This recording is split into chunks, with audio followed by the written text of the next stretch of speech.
বিশ্বাস করুন, আমি না কালকের থেকে খুব কষ্ট পাচ্ছি।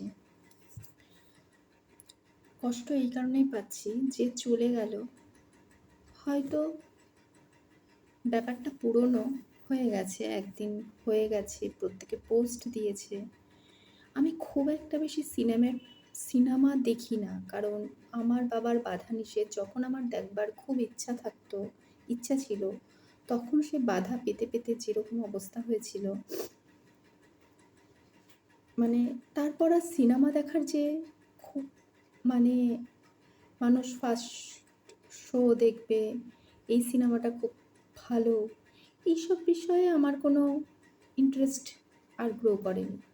যেহেতু বাবা পছন্দ করতো না যে সিনেমা হলে গিয়ে সিনেমা দেখবে, এই যে চিরদিনই তুমি যে আমার, অমনি বেচে হয়তো বলতে পারবো কটা সিনেমা আমি দেখেছি।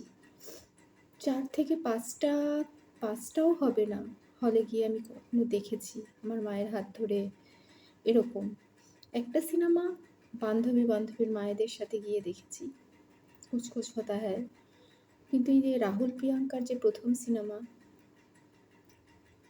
এই সিনেমাটা আমি টিভির পর্দায় দেখি। যখন টিভির পর্দায় এসছে, আমি হলে গিয়ে দেখিনি। এমন কেউ বোধহয় বাকি নেই যে চিরদিনই তুমি যে আমার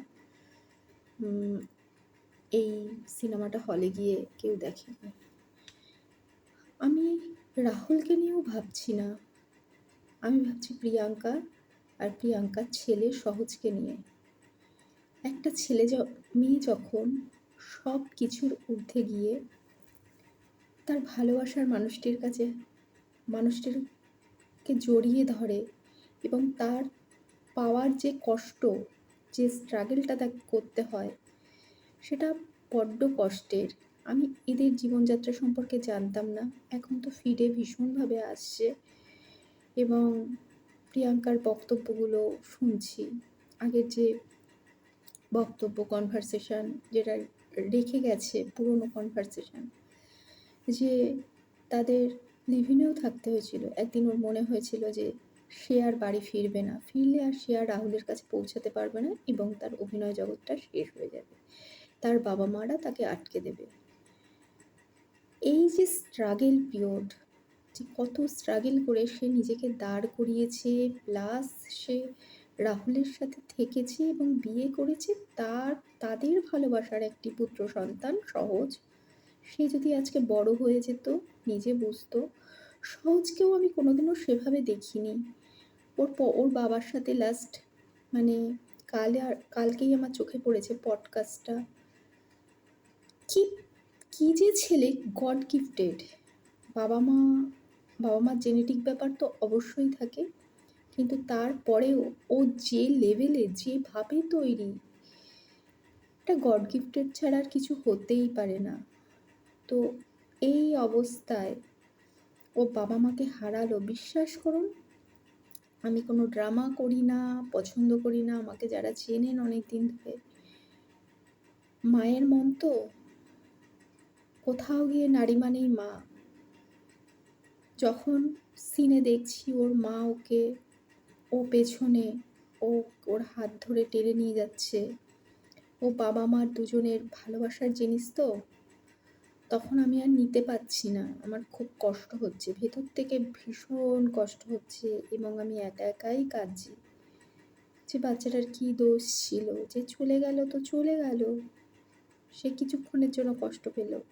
কিন্তু প্রিয়াঙ্কার ছেলে, এই যে হারালো জিনিসটা, তার ভালোবাসার মানুষকে হারালো। সেই ভালোবাসার মানুষকে পেতে গেলে একটা মানুষের কত কষ্ট করতে হয়, কত স্ট্রাগল করতে হয়, কি করলে ভালোবাসার মানুষের কাছে যাওয়া যায়, সেটা যে স্ট্রাগল করে সে বোঝে। তো আমি ভাবতেই পারছি না, যে খুব খারাপ লাগছে, খুব কষ্ট হচ্ছে ভেবে, বাচ্চাটার কথা ভেবে, যে এটা কি করে সম্ভব। আমি কোনোদিন কোনো কিছুতে ভেঙে পড়ি না, কিন্তু যখন আমি দেখছি সিনগুলো আর মিডিয়াগুলো এমনভাবে প্রকাশিত করছে, এমনভাবে দেখাচ্ছে, এমনভাবে করছে, আমি সত্যিই দেখে আমার এত কষ্ট হচ্ছে, যতবার ভাবছি যে দেখবো না, দেখবো না, দেখবো না। কিন্তু ওদের ওদের যে আরো কিছু জানার, ওদের প্রতি আরো কিছু জানার ইচ্ছেটা, আগ্রহটা আমার যেন বেড়েই চলেছে, বেড়েই চলেছে। তো যাই হোক, আমার বাচ্চাটাকে কালকে যখন আমি ওর পডকাস্টটা শুনি ওর বাবার সাথে, সহজ কথায় পডকাস্টটা ইউটিউবে, আমি ভাবছি কি বাচ্চা, কি হারালো। মাঝখানে যে বিবাহ বিচ্ছেদটা ওদের হয়েছিল, বিবাহ বিচ্ছেদ হয়তো ওভাবে হয়নি, আইনত হয়নি। হয়তো ভেবেছিল ভুলভাল, যার মধ্যেই ভুল তো সবার মধ্যেই থাকে, তো সেইগুলো সংশোধন করে বাচ্চার কথা ভেবে এবং ভুলগুলোকে মানিয়ে নেওয়া যায় ভেবে নিজেদের আন্ডারস্ট্যান্ডিং পর্যায়টা সেই লেভেলে রেখে, সেই লেভেলে আছে বলে ওরা আবার একসাথে থাকবার চিন্তা করেছিল। ভালো লাগছে না, খুবই খারাপ লাগছে, খুবই খারাপ লাগছে। কেন এরকম হলো? রাহুলকে দু একটা সিরিয়ালেও হয়তো দেখেছি। আমি চিরদিনই তুমি যে আমার থেকেই আমি ওকে চিনি, কিন্তু ওর প্রতিভা নিয়ে আমি এখন দেখছি ওকে, যে ওর এত প্রতিভাবান একজন ব্যক্তি, বাচ্চার সাথে কিভাবে একটা বাচ্চাকে তৈরি করার জন্য যে একটা বাবার যে সাপোর্ট, আপনারা সেই পডকাস্টটা, সহজ কথায় পডকাস্টটা না দেখলে বুঝতে পারবেন না একটা বাবা এবং ছেলের কথোপকথন কীরকম হওয়া উচিত, কীরকম অ্যাডভান্স লেভেলে তাদের কথোপকথন হয়েছে, আর তাতে সহজভাবে উত্তরগুলো দিয়েছে। সত্যি অনেক কিছু শেখার আছে ওর থেকে, আমার বয়সী মানুষের কাছ থেকে, সহজের কাছ থেকে অনেক কিছু শেখার আছে। এবং আমার মনে হয় তোমরাও এর সাথে একমত হবে যদি পডকাস্টটা পেয়ে থাকো, দেখে থাকো, যে সহজ যেভাবে কথাগুলো বলেছে, এত সহজভাবে, আর বাবাও যেভাবে কোশ্চেনগুলো সহজকে করেছে, পুরো ক্লিয়ার, ভীষণভাবে ক্লিয়ার, এত ক্লিয়ার, এত স্বচ্ছতা বাবার ছেলের মধ্যে ভাবা যায় না। নিশ্চয়ই পরিবারের মধ্যেও এত স্বচ্ছতা আছে বলেই বাবা আর সন্তানের মধ্যে এতটা স্বচ্ছতা তৈরি হয়েছে। সব বাবা জন্ম দিলেই কিন্তু স্বচ্ছতা এইভাবে সন্তানের সাথে তৈরি করতে পারে না।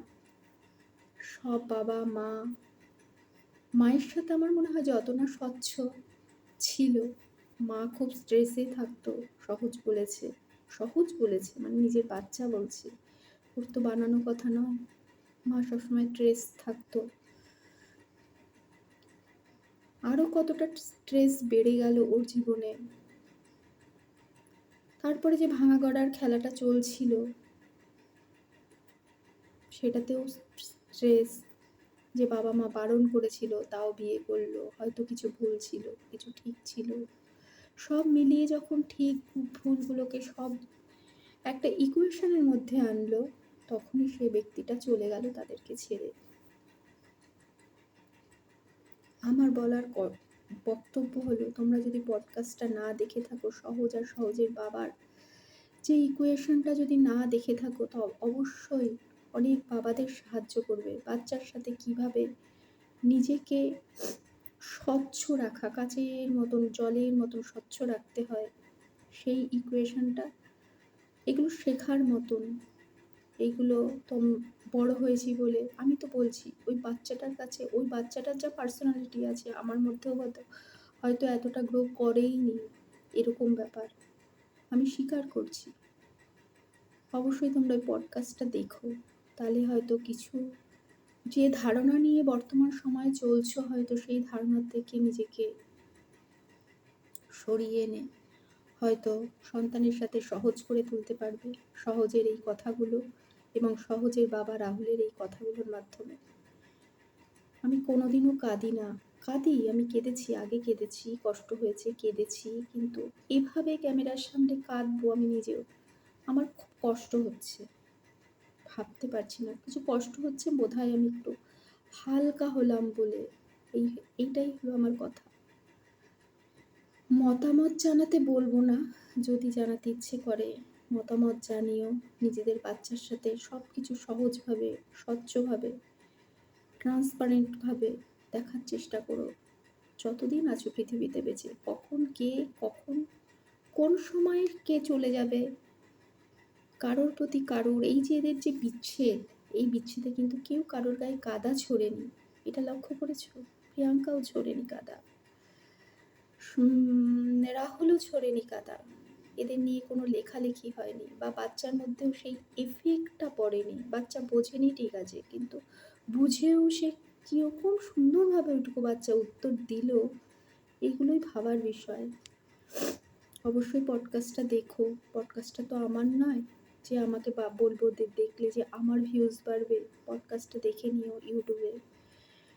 সহজ পাঠ বলে বোধহয় রাহুলের একটি পডকাস্টের চ্যানেল। হ্যাঁ, সহজ কথা বা সহজ পাঠ, এই দুটো সার্চ করুন, দেখে নিও পডকাস্টটা। ওর বাচ্চার সাথে কতটা ট্রান্সপারেন্ট ছিল। ভালো লাগছে না, সত্যি ভালো লাগছে না।